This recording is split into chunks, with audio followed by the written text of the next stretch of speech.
السلام علیکم ورحمۃ اللہ وبرکاتہ۔ ناظرین کرام، امید ہے کہ آپ بخیر ہوں گے۔ ناظرین کرام، سوال جواب کا سلسلہ جاری ہے۔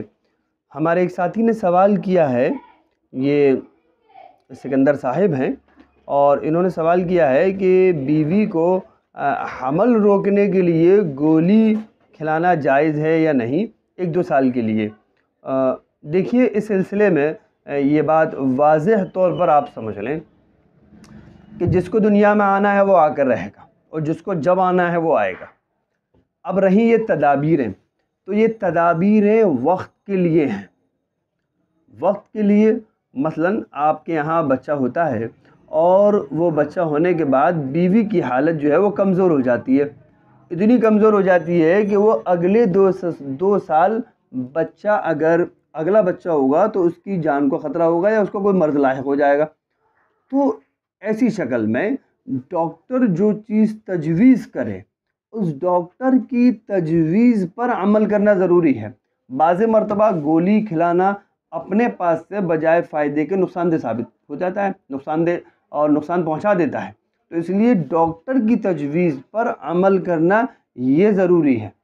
کیونکہ اس سے اس بچے کی والدہ کا اس کا مرض کا بڑھ جانا یا اس کا تلف ہو جانا یہ جڑا ہوا ہے۔ اسی طرح سے اگر وہ صحیح ہے، صحت اور تندرست مند ہے بالکل، تو ظاہر ہے وہ اگلا بچہ جو ایک بچہ ہوا اس کے 1 سال بعد وہ اگلے بچے کی متحمل ہے، وہ کوئی حرج نہیں ہے، بالکل ایسی عورتیں ہوتی ہیں۔ ہمارے یہاں ایک ایسی عورت ہمارے علم میں آئی جس کے جو ہے 22 بچے تھے، اور اس کو بہت اچھا لگتا تھا اس بات سے کہ میں حمل سے رہوں، اور اس کے بچے ہوتے تھے، لہٰذا ایک بچہ ہوتا تھا، نفاس کے دن پاک ہو کر پھر دوبارہ اس کے یہاں حمل ہو جاتا تھا، تو اس کو کوئی دقت نہیں ہوتی تھی۔ تو ایسا نہیں ہے۔